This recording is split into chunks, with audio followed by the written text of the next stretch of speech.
নির্বাচন নিয়ে সব দিকে দৌড়ঝাঁপ চলছে, রাজনৈতিকগুলো দৌড়ঝাঁপ করছে, জরিপকারী প্রতিষ্ঠানগুলো বেশ দৌড়ঝাঁপ করছে এবং বেশ কয়েকটি জরিপ গণমাধ্যমে প্রকাশিত হয়েছে। কখনো দেখা যাচ্ছে জামাতে গিয়ে, কখনো দেখা যাচ্ছে বিএনপি গিয়ে। আসলে এই জরিপ আমরা যদি 2008 সালের পরবর্তী যে নির্বাচনগুলো দেখি, সেই নির্বাচনকে কেন্দ্র করে নতুন 5 কোটি ভোটার রয়েছে, এই জরিপগুলো আসলে কোনো প্রভাব ফেলবে কিনা? জরিপ প্রভাব ফেলার কোনো কারণ নেই। তার কারণটা হচ্ছে যে দেখেন, 4 কোটির ওপরে আপনার নতুন ভোটার আছেন এবং যাদের বয়স 18 থেকে 32 বছর, 35 বছর, এটা একটা বিষয় আছে। নারী ভোটার আপনার জনসংখ্যার অর্ধেক, মানে টোটাল ভোটারের অর্ধেক আছেন নারী ভোটার।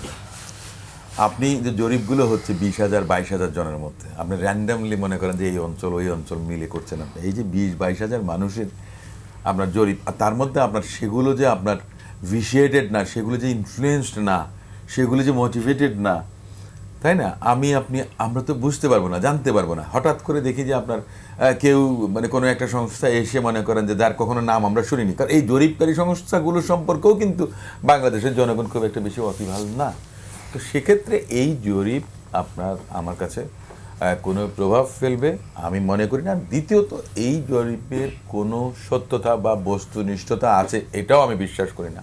তার কারণ দেখা গেল, আপনি যদি গোপালগঞ্জে যান, গোপালগঞ্জে গেলে তো আপনি 90% আপনার একটা রাজনৈতিক দলের পক্ষেই পাবেন, তাই না? তাহলে ওনারা কোনভাবে, পদ্ধতিগত একটা বিষয় আছে, কোন বয়স, কোন আপনার মানে যুবক, বৃদ্ধ, তরুণ, ছাত্র, মহিলা, শ্রমিক, বিভিন্ন আপনার আছে, বয়সভেদ, পেশা ভেদে বলেন বা আপনার ধর্ম, আমরা যেটা জাতি, উপজাতি, নৃতাত্ত্বিক, ধর্মীয় বিভিন্ন আছে।